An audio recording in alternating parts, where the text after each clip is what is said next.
আসছে এবং সেটা আসছে। আমি থিমটা সবাইকেই কিছু সময় বাদে নতুন সরকার এসছে, হিন্দুত্বের সরকার। পুজোতে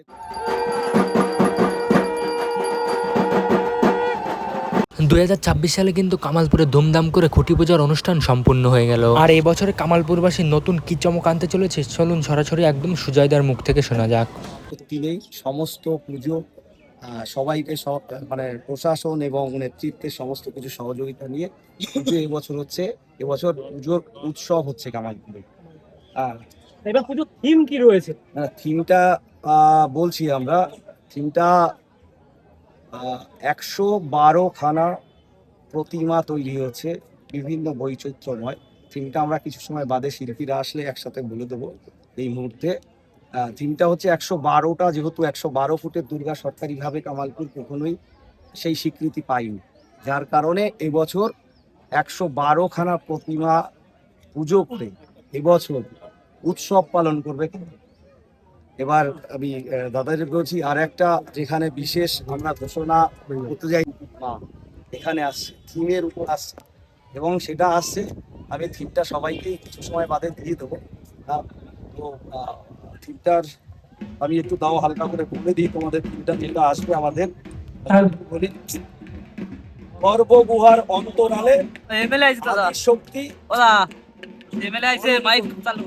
গর্ভগুহার অন্তরালে আদিশক্তির অনন্ত রূপ। এখানে আমাদের একটা করে আমরা যে ভিডিওটা দেখুন হচ্ছে, ছোট ভিডিও আছে, শর্ট ভিডিও, এটা তোমাদের এটা বুঝতে পারবে। এবছর কামালপুরে টোটাল সব থেকে বড়, কমলপুরে আমরা কমলপুরে উপস্থাপন দিয়েছি, কমলপুরে সব থেকে বড় সাইজে যদি বলো 12 মাসের মধ্যে বর্তমানে যে পুজো সেটা হচ্ছে সম্পূর্ণ হতে চলেছে, তার আছে খুঁটি পুজো, কি বলবেন?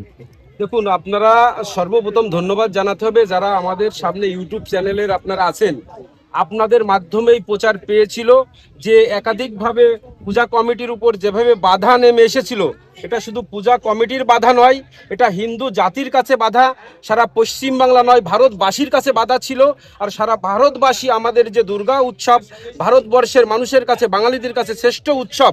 আর সেই উৎসবকে নিয়ে এই যে কমলপুরের যে 24 এবং 25-এর যে বিভিন্ন প্রশাসনিক হেনস্থা, সেই হেনস্থার যে শিকার হতে হয়েছিল, তাতে ভারতবর্ষের যত হিন্দু সনাতনীরা আছে সবাই সেখানে দুঃখিত ছিল।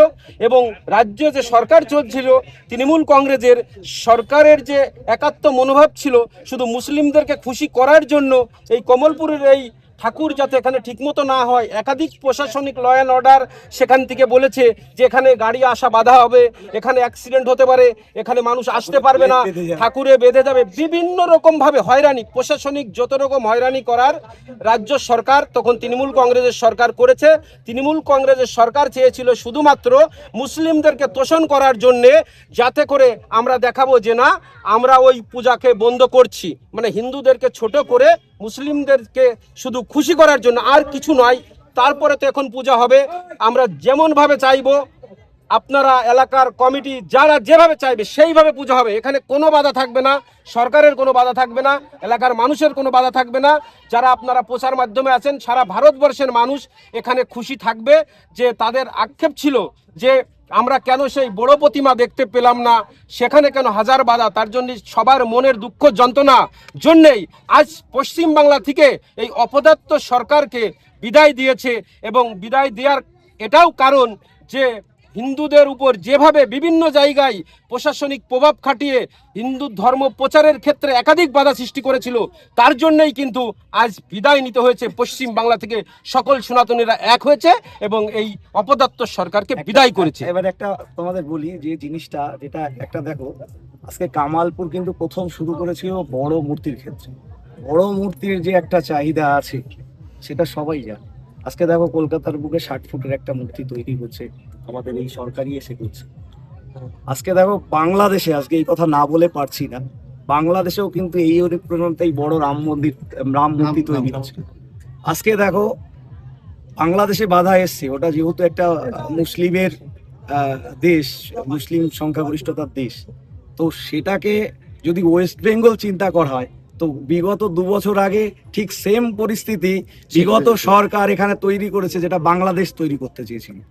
এই জায়গা থেকেই আমাদের আপত্তি ছিল যে বারবার করে যে এই একটা মানে কি বলবো, মানে আগে মুখ খোলা যায়নি, সেটা সবাই জানো যে তোমরা ছিলে প্রতিটা টাইমে, যেভাবে পুলিশ প্রশাসনের নজরবন্দিতে নামাতে হয়েছে, ওঠাতে হয়েছে, সমস্ত জিনিসটাই ওনাদের তত্ত্বাবধানে হয়েছে।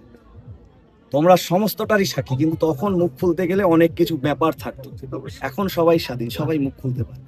প্রতিবাদটা কিন্তু কামালপুর থেকেই উঠেছিল। এখন নানা বড় বড় কলকাতা পুজো কমিটিরা বলছে একটা পুজোকে যেভাবে বিজনেসে তৈরি করেছিল বিভিন্নভাবে, তো ওরা সেই, এটা আমি লাস্ট হব যে কাটমানি যেত পুজোর থেকে, সেই গল্পটা ওদেরই রিজু দত্ত বলছে সুমিতকে, কাটমানি যেত ওদের পার্টি ফান্ডে পুজোর থেকে। তো এর থেকে লজ্জার এই ওয়েস্ট বেঙ্গলে আর নেই।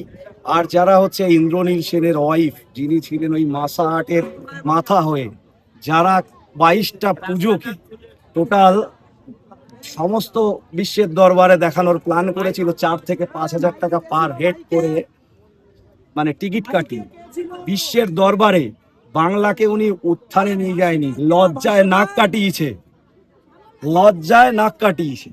সব থেকে বড় ব্যাপার এটাই যে মানুষকে বলা হয়েছে আমরা ইউনেস্কো করেছি, আমরা এটা করেছি, আদতে টোটালটাই উনি ভাওতা দিয়েছেন এবং মানুষের মানে বিশ্ববাসীর কাছে বাঙালিকে লজ্জার জায়গায় দাঁড় করিয়ে দিয়েছে।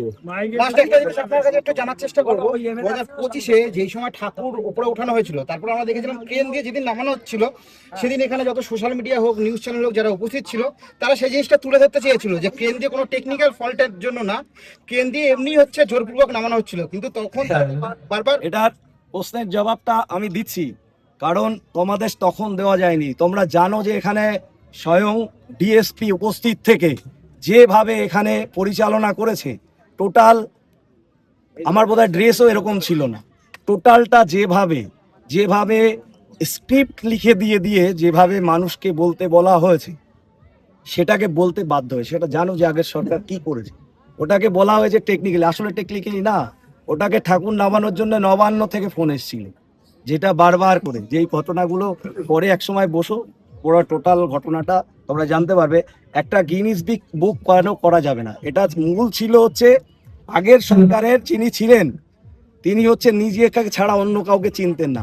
উনি ইউনেস্কো করতে গেছিলেন কার্নিভালটাকে, যেহেতু কামালপুরের গ্রামের পুজোটা 24 সাল থেকে একটা অন্যরকম হয়েছিল, আমরা Guinness book of world record apply করেছিলাম, তখন ওটাকে যে কোনো মূল্যে গ্রামের পুজোটাকে গিনিস বুক থেকে নাম আউট করতে। কারণ কি, বিগত সিএম 500 কোটি টাকা পুজোয় খরচা করতো, এটাই হচ্ছে বলা হয়েছিল।